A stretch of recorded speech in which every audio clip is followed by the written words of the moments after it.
வாழ்க வளமுடன், சுகம் சூழ்க. நற்பவி நற்பவி நற்பவி. இறைவனோடு இணைந்திருப்போம்.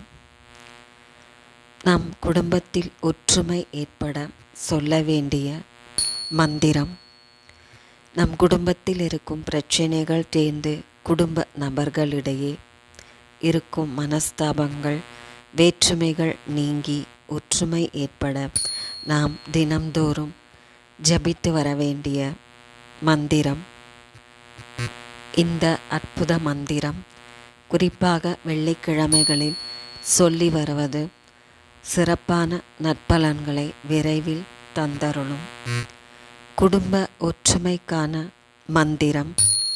மகாதேவிம் மகாசக்திம் பவானிம் பவவல்லபாம் பவார்த்தி பஞ்சநகரீம் வந்தே த்வாம் லோகமாதரம் ஜகத்கர்த்ரீம் ஜகதாத்ரீம் ஜகத் சம்ஹாரகாரிணீம் முனிபிஹி சமஸ்துதாம் பத்ராம் வந்தே த்வாம் மோக்ஷதாயினீம்.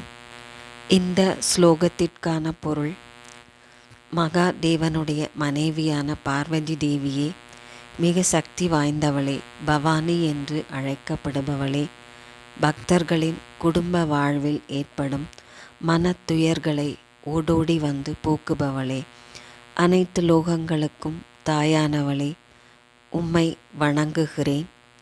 உலகத்தை படைத்ததை காப்பவளே, கடைசியில் அதனை அழிக்கவும் செய்பவளே, முனிவர்களால் போற்றி துதிக்கப்படும் தேவியே, பக்தர்களுக்கு மங்களத்தை அருள்பவளே, மிக பெரிய வரமான முக்தியை அருள வல்லவளே, தங்களை வணங்குகிறேன் என்பதாகும்.